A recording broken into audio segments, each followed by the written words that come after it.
Every time we read the Quran or we do anything, we say Bismillahir Rahmanir Rahim, in the name of God, the most gracious, the most merciful. It's something that we're taught to repeat only so that we can internalize the feelings of how our Lord is gracious and merciful. But it's actually tested when you need it most.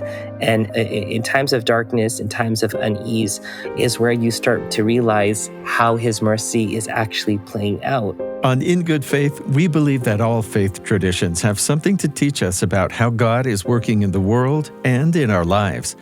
So join us as we listen and learn.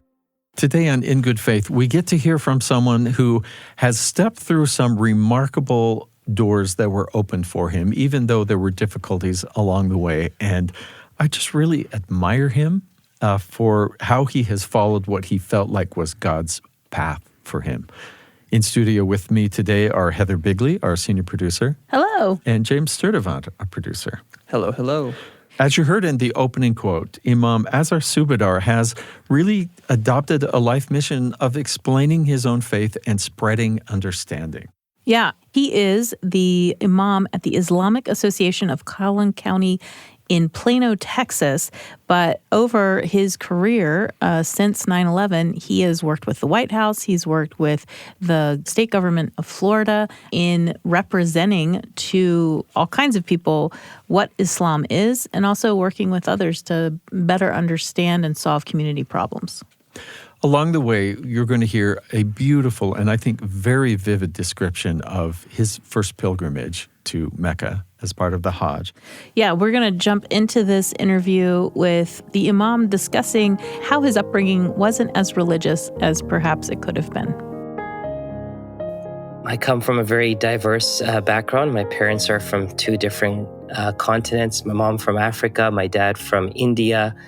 They met up and married in England and thereafter migrated to Canada, where I was born. We grew up trying to become a part of the society in which we also then compromised certain things for ourselves. There were the seasonal observances and sometimes the daily observances, but the emphasis was not placed on it. So in short, we did not grow up in a religious home and a religious environment as one would anticipate it to be. So at what point did you begin to really personally connect with faith and the Quran? So my grandmother used to visit her sons in Canada, and when she would come by to my father and stay with us, there was a common theme of her emphasizing that we take religion on a bit more seriously than what we were currently doing.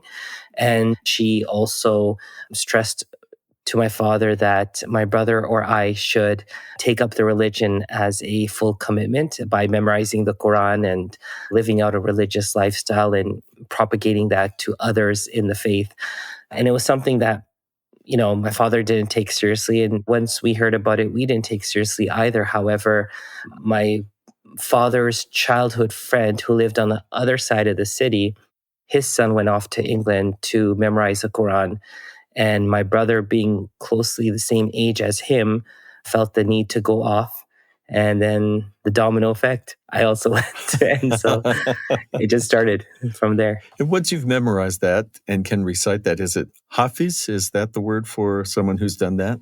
Yes, a Hafiz is someone who has memorized and grasped the entire Quran. And the term Hafiz is more like a protector of the Quran, someone who is safekeeping it and safeguarding it. In your mind, in your heart. In your mind and in your heart, yes. Yeah, well, that's beautiful.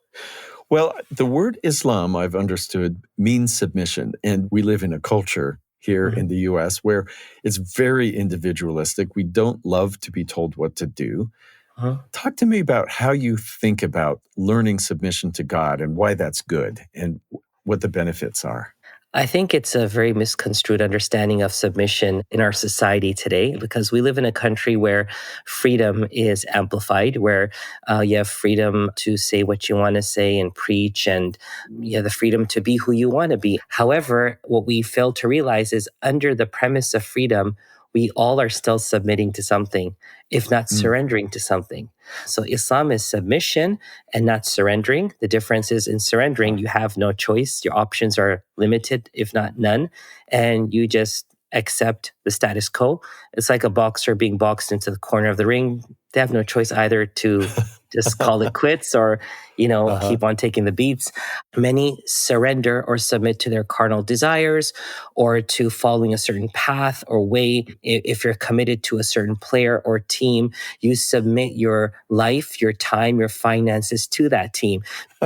Whereas in submission is where your intellectual faculties and everything else voluntarily submit to the Lord, knowing that the Lord knows better than I do for myself. And he knows what's best for me when it comes to my individual life, my family life, my work ethics, my prayer and obligations. He knows better than I. Allah tells us in the Quran, have you seen the person who made their God their desires? I think there could be much discussion on what freedom truly entails and what that really looks like. Yeah. And that we live with the consequences of what we do choose. I was intrigued on your website that it said, what if you could experience Islam or experience the Quran? Is that something that happened to you on the way to becoming a spiritual teacher and leader, that you had a religious experience that makes you who you are? Life is a journey, and each of us have our unique journey. It wasn't like I was enthusiastic about getting out there and learning the religion. And it was something I felt that, my brother's doing, and I look up to my brother, so why not do the same? And he's looking up to his best friend, why not do the same? But my journey of life is interesting because, in short, 2000, November, I graduated. 2001, I was traveling. 9/11 happened. The perception of what an imam meant went down into the gutters. But then where Islam stood, Islam went into the gutters. And to make it worse, in the Muslim community, the job and the responsibilities of an imam shifted greatly. People talk about moving the goalpost per se. The entire field changed, not just the goalpost. It was really difficult trying to acknowledge and accept and embrace the reality. I ended up moving to Florida, where I was the first scholar imam from Miami to Tampa on the west coast of Florida. So serving in the community of Fort Myers and Punta Gorda and Port Charlotte as an imam, but also having an influence on Sarasota and Bradenton, Naples and Bonita, and this entire region helped me understand the importance of submitting to God and having God give you the opportunities to display that submission to Him. And irrespective of your time, place, or circumstances, that relationship is essential. It's integral to your existence, and it's meaningful for you. You commit to your Lord and establish a relationship with Him, which you wish you would have done sooner. It's like, if I'm going to go meet Messi, I'm not going to go in these clothing. I'd rather wear a jersey. And, I would kind of show him my loyalty per se, right? So it's not about just doing Islam. It's about being a Muslim. It's a whole different level. In the little I have read of the Quran, I see over and over God the merciful, Allah the merciful. Have you felt those mercies on that difficult path? It's easy to speak it. Like every time we read the Quran or we do anything, we say Bismillahir Rahmanir Rahim, in the name of God, the most gracious, the most merciful. It's something that we're taught to repeat only so that we can internalize the feelings of how our Lord is gracious and merciful. But it's actually tested when you need it most. And in times of darkness, in times of unease, when you're able to reach out and grasp for Ar-Rahman and Ar-Rahim, gracious and the most merciful, is where you start to realize how His mercy is actually playing out. You no longer see your problems and predicaments as problems, but you see them as doors and opportunities to get somewhere where He wants you to be. So it's going from knowing His mercy to actually embracing His mercy. It's two different worlds. What are the issues today? I mean, we've come hopefully a little bit improved from 9/11, and yet then things keep taking turns back and forth. What does the Muslim community in the U.S. face today? And then how can those of us in the majority help alleviate those? So I'll just summarize 22 years of my service to give credibility for to answer your question. Okay. 2003, I was invited by the White House, President Bush, to become a part of the White House faith-based community initiatives. I worked with Governor Bush in 2004 for Hurricane Charlie, a response team. I was part of the Florida Department of Education as a sole Muslim advisor for over 12 years. I was able to participate in Bernie Sanders' campaign, Hillary Clinton's campaign. I got to meet with Bill Clinton. And I'm also currently serving as a member of the White House and community outreach team under President Biden. I also gave the inaugural prayer for Biden in his inaugural prayer ceremony.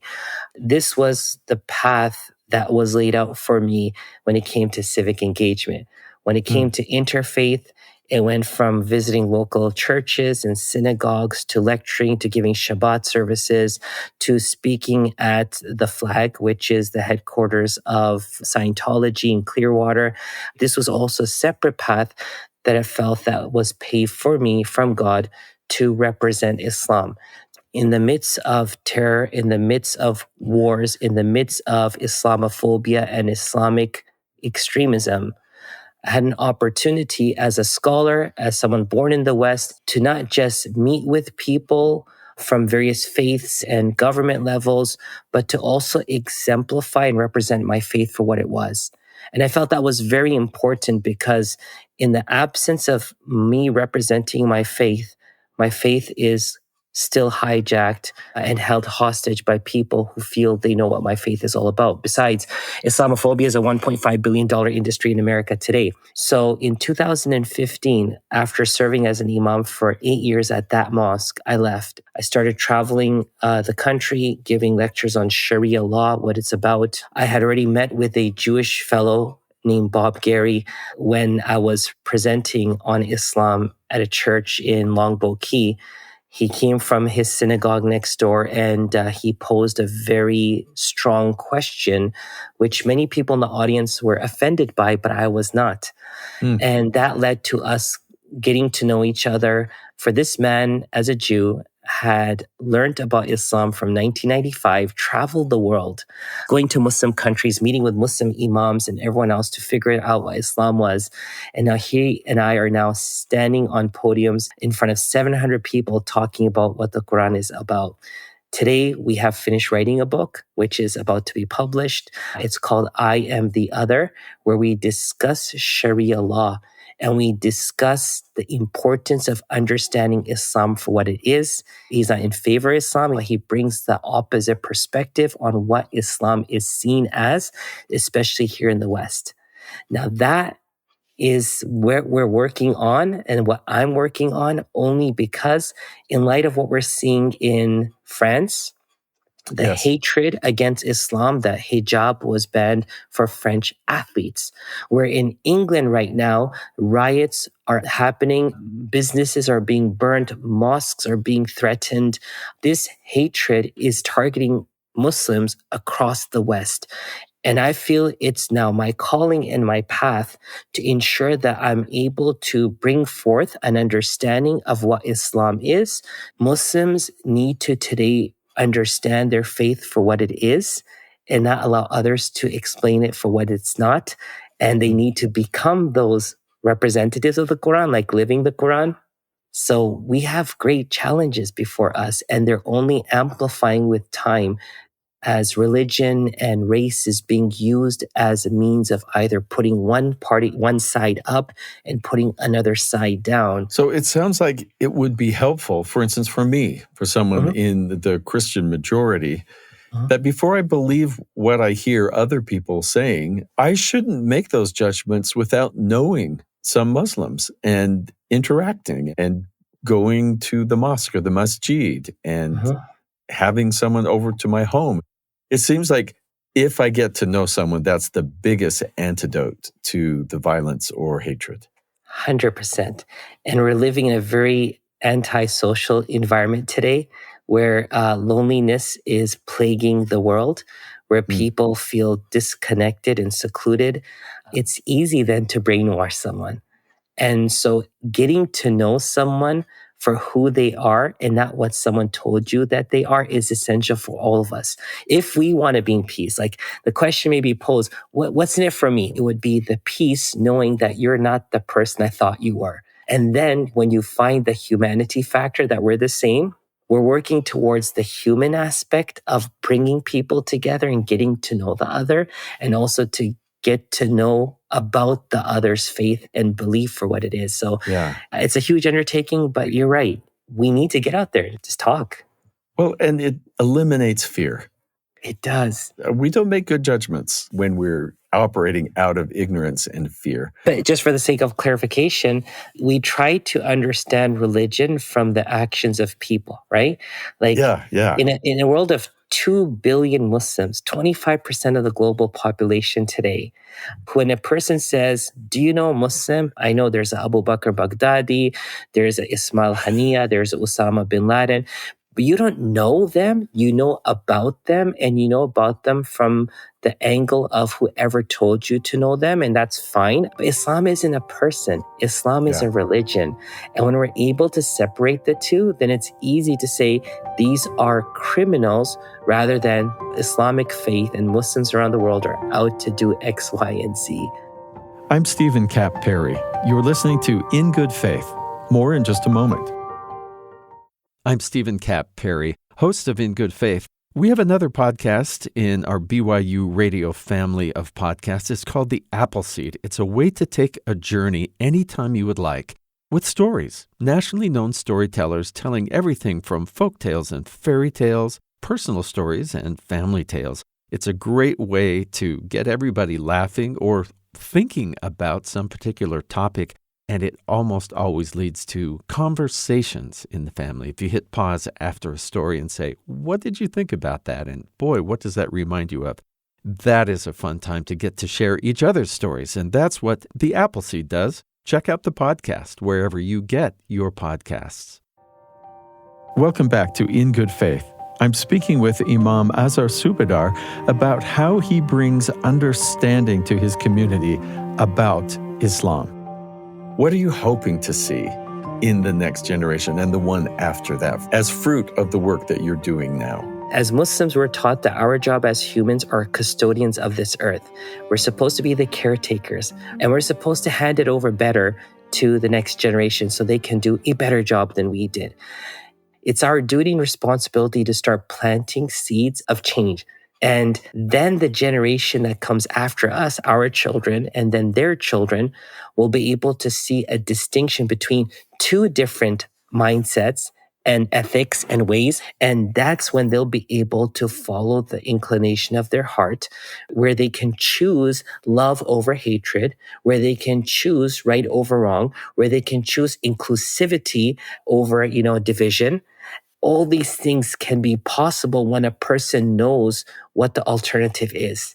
You're seeing things on this huge global scale, which I think is obviously the viewpoint of God that we should all aspire to. And yet we each have just the world within us, just on a personal level. What brings you the most joy about your faith? What brings me the most joy in today's world, in these times, in this time of my life, is knowing that when I'm feeling unease, discomfort, I have someone to turn to, and that's my Lord. He's there. It's not like I have to go search for him. He's there. And that relationship not only grows, but then that relationship inspires you. I've been through a lot in life personally, but also in society, having opportunities, for example, to be part of the Orlando shooting response team. Being there at a time when a Muslim perpetrated this crime, allegedly, he pledged allegiance to ISIS and he did all this massacre. And what would make me walk into the fire? Like, why would I walk there? It was just meant to be that I was in Orlando, that I was by the site, that my friend got the phone call that the clergy team is being formed and they need me down by the ORMC hospital. And I was right there. When God and you become close, then he uses you as a tool for goodness. And some of the most greatest experiences I've had to reaffirm my faith and to reassure myself that my God is with me, my Lord is with me, were in times of difficulties and distress. Right. Especially during the Orlando shooting response team, when I was able to comfort a grandmother who was flanked by two priests and she was constantly passing out, and she saw me, she called me, and we hugged each other and cried, is because faith motivates us to be better versions of ourselves, which then emit positivity that others can feed off of as you feed off their positivity. And so I find comfort in knowing my Lord is there when I need him. He's there to inspire me and push me forward when the time calls for it. And I find solace in times of distress and difficulty and just remembering his name. I wonder if you would talk to me just for a minute about this beautiful injunction for those who are able to make a pilgrimage at least once in their life to Mecca, the Hajj. I just came back in end of June or July, and it's an amazing experience. So I go as a scholar to serve the pilgrims, to help guide them through the pilgrimage and the obligations and how to fulfill everything so that spiritually they feel that they've completed their pilgrimage. And alongside, I perform my own pilgrimage. Can you remember what you felt the first time to be there in the place where those events of Scripture are, where that happened? Every time you go there, it's a different, unique feeling. It's so different, it can't be explained. You're in awe because you see these pictures of Mecca and the Holy Mosque, the Grand Mosque. But once you're there and you're in front of it, it doesn't look anything like the pictures. And the feeling is very different. It's a feeling of peace. It's a feeling of serenity. It's a feeling of closeness that helps you strengthen your resolve. And okay, I'm by God's house. I'm going to knock that door. I'm going to call on to him and pray to him. It just boosts your faith. It boosts your morale. And then again, around people, thousands, millions at times, people of all walks of life, with all different languages, different race and cultures coming together to do the same thing and helping one another along the way. It's a beautiful experience. It can't be explained by words. I think that's the best way to say it. That makes sense. It seems like it could be overwhelming and beautiful.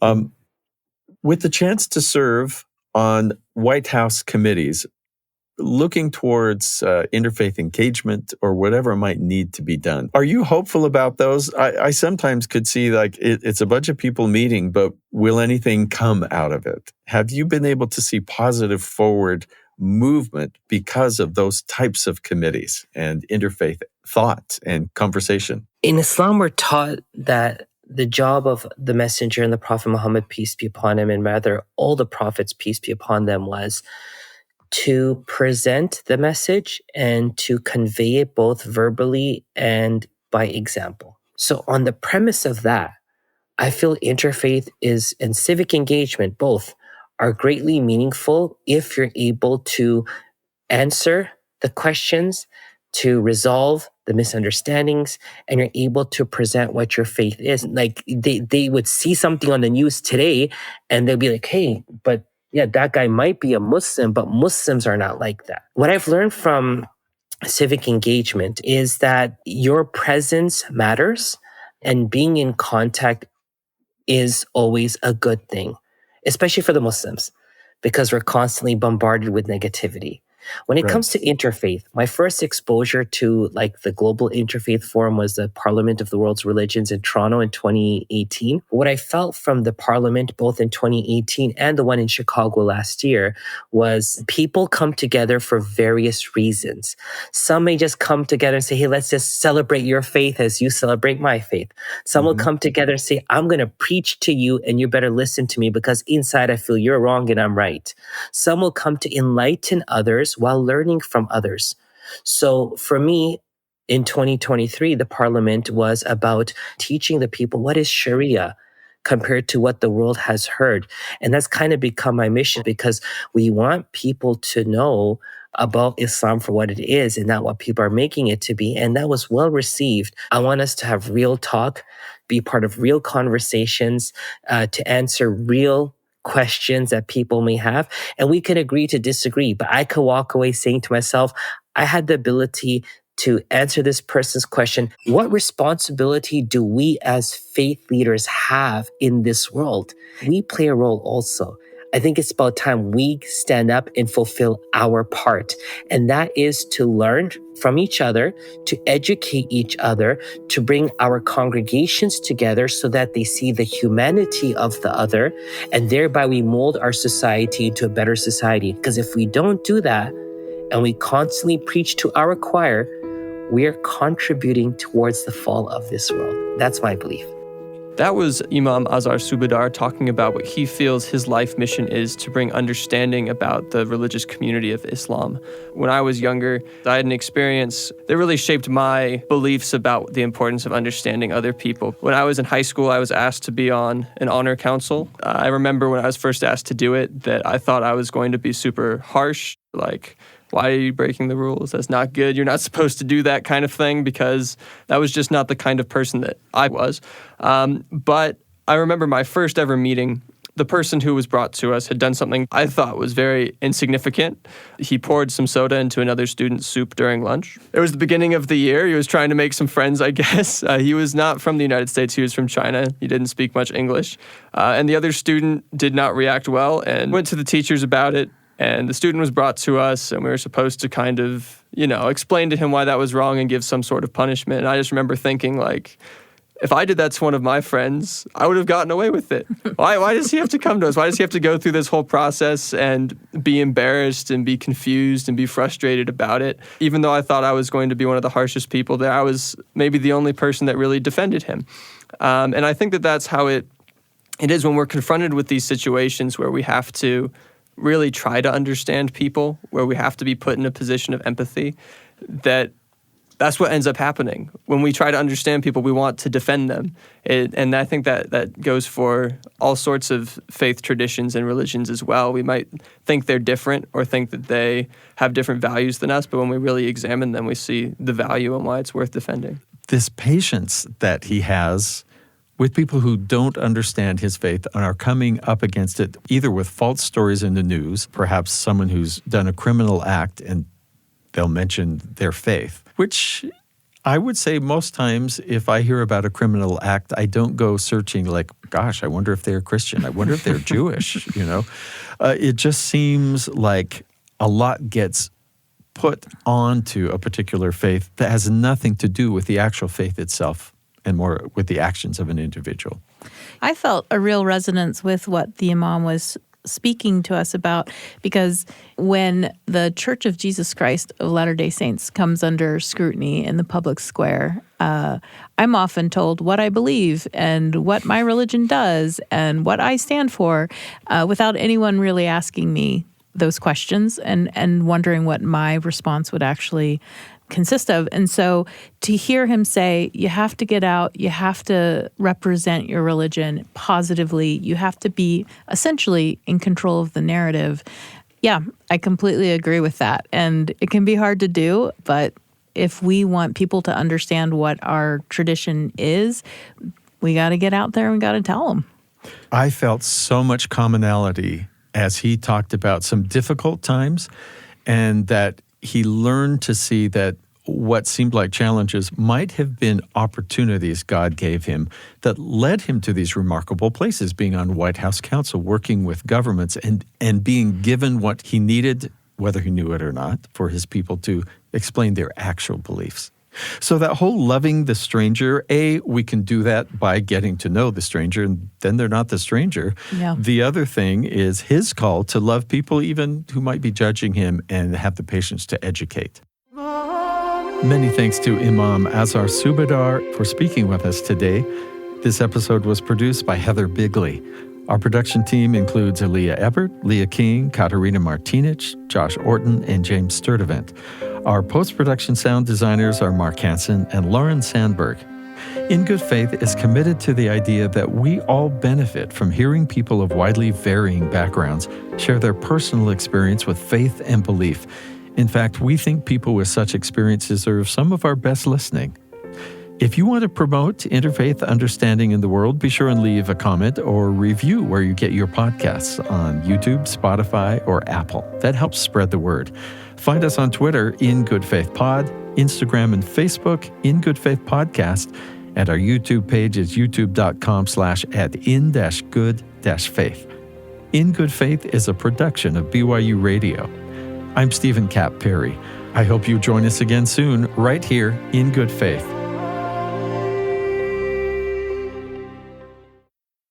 Hi, I'm Stephen Cap Perry, host of In Good Faith. Nothing captivates me more than people setting out on an adventure. especially if it's a place I wish I could go to or a subject I wish I knew more about, but I don't live in the right place or I don't have the equipment or the expertise. I'm telling you about a podcast from our BYU Radio family of podcasts, an award-winning podcast called Constant Wonder. With host Marcus Smith, you'll be expanding your horizons on all kinds of discovery. It could be science, it could be art, history, and more. Do you need that feeling of awe and wonder in your life more?